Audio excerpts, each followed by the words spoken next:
seriously, I think we should be really concerned if Keir Starmer ever really, genuinely gets any real power in this country. The man lies with sociopathic ease. Let's take an example of the recent US and UK airstrikes on Yemen. There he was, all over the media, proclaiming from the top of his voice how he supports this move. But the thing is, you just have to glance at his previous statements on this topic to realise that, yet again, he is lying. So let's have a little look at him. I am sure if you could have got little Union Jack somehow into the studio so he could have been waving them about and I am not Corbyn, blah, blah, blah. I support the military, nothing I love more than a bloodbath.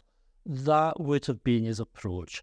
But as it was, here he was on the BBC. I did get a secure briefing last night from the Cabinet Office. Obviously, I can't tell you what the contents of that briefing was, but it is, I think, important that we had that briefing. When Rishi Sunak became Prime Minister, I had a phone call with him on the first day, the first night, and amongst other things, we agreed that we would robustly challenge each other on the politics of the day. But when it comes to national security issues of defence of the country, that we would seek to cooperate and work together. So it's not a convention, but it is, I think, good that as leader of the opposition, I was brought in for a secure briefing and to be related to what was happening. You have given this military action your full support. Is that correct? Yes, we are supporting this action. The Houthi attacks being carried out now for some time in the Red Sea. It's on commercial shipping. That's civilians who are operating that commercial shipping. And not only is it disrupting trade and shipping, but of course it's putting civilian lives at risk. And therefore, we do support this action. I do want the Prime Minister, obviously, to make a statement to Parliament as soon as possible, because the scope, nature and extent of the operation needs to be explained. Now, obviously, it's not for me to disclose what's been briefed to me. But I do think the public and Parliament need to know, so that should happen. I'd also want a summary of the government's legal position to be published. I don't think that's going to be a problem. I anticipate they will do that.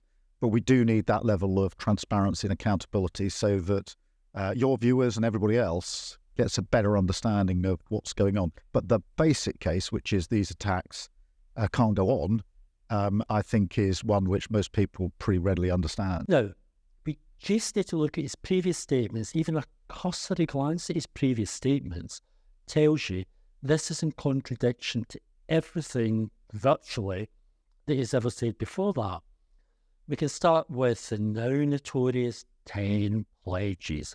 Yes, believe it or believe it not, this was also included in his 10 pledges. No more illegal wars, introduce a Prevention of Military Intervention Act, and put human rights at the heart of foreign policy.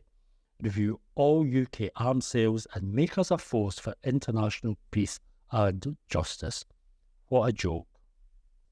But here he is in 2022, just clarifying exactly what it was that he was promising to not only Labour Party members, but promising to the country as a whole at that time. Unquestionably, blindly following the Americans is, in my view, the wrong thing to do. Trying to sort of gauge what kind of a leader you would be, can I ask you, would you ever support military action if you were the Labour leader in the House of Commons? I would pass legislation that said military action could be taken if first the lawful case for it was made, secondly there was a viable objective, and thirdly you got the consent of the Commons. I think that piece of legislation is much needed. The UK media will never call out Keir Starmer because Keir Starmer is the British establishment's anointed one, and he has the full panoply of the BBC, Sky, the billionaire-owned right-wing press, who are determined to make sure that he does get into number 10 come the next election. But Keir Starmer deserves to be called out. He's deserved to be called out on numerous occasions for these completely contradictory statements. And it's frustrating that there's just nobody, no British media outlet, mainstream British media outlet, that will actually call him out, actually aggressively confront him about this repeated saying one thing, doing another, saying one thing, doing another. Diane Abbott, I mean, she is one of the rapidly diminishing number of Westminster MPs who is prepared to call him out quite effectively, which is probably, oops, did I say she was a Labour MP there? Silly me, she's had the whip suspended. But she is prepared to call him out, and I suspect the more she calls him out, the less chance there is that she's ever going to get the whip back, because if there's one thing that Keir Starmer does not like, it's anybody challenging him, anybody contradicting him. He's so thin-skinned that it's unbelievable. But anyway, Diane Abbott posted the following on X. In 2020, Keir Starmer said no more illegal wars. He said he would only back war if it was legal, had a viable objective, and Parliament gave consent. The current military action on Yemen has none of these, yet he supports it. John McDonnell and Zara Sultana both also called Starmer out on his lies and hypocrisy.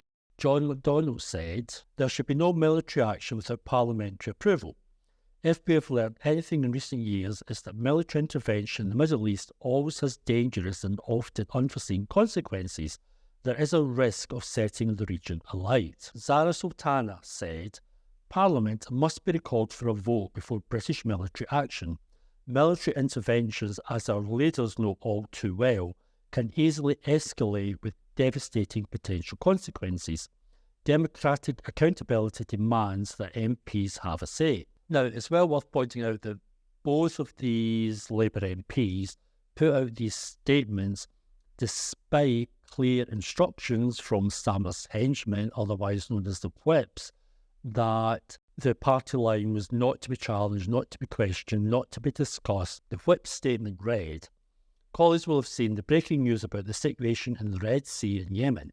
Colleagues are encouraged not to comment on breaking news and to limit posts on social media to amplifying the front bench position as the situation develops.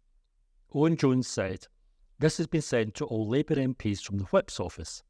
Completely ludicrous and undemocratic to shut down any MP even asking questions about bombing Yemen. So, to sum up, we have an unelected Prime Minister.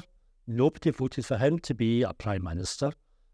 He's ended up there by accident more than anything else. We have a Foreign Secretary.